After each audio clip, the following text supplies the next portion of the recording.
I want to thank my colleague Ro Khanna for co-leading this effort to bring transparency and justice for these victims.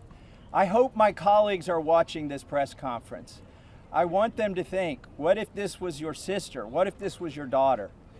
When these survivors speak, the Washington establishment is asking the American public to believe something that is not believable. They're asking you to believe that two individuals created hundreds of victims and they acted alone, and that the DOJ has no idea of who else might have been involved, that nobody else did anything that rose to a criminal enterprise. The American people know that's not true. Now, the Speaker of the House just offered a fig leaf to my colleagues. They're going to vote on a non-binding resolution today that does absolutely nothing. I appreciate the efforts of my colleague James Comer, who's leading the Oversight Committee. They may find some information, but they're allowing the DOJ to curate all of the information that the DOJ is giving them. If you've looked at the pages they've released so far, they're heavily redacted. Some pages are entirely redacted. And 97% of this is already in the public domain. So I'm calling on my colleagues.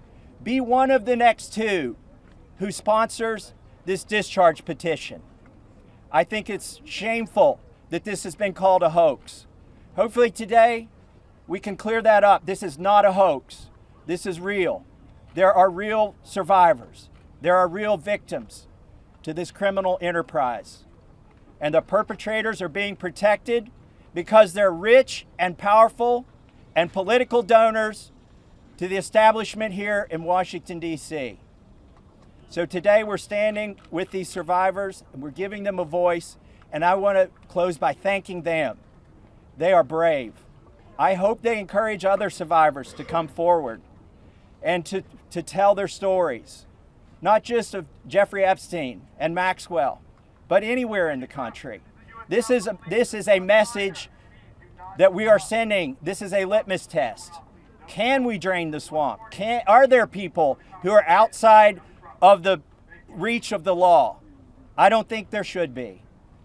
So hopefully today we'll get 2 more signatures on the discharge petition. That's all we need.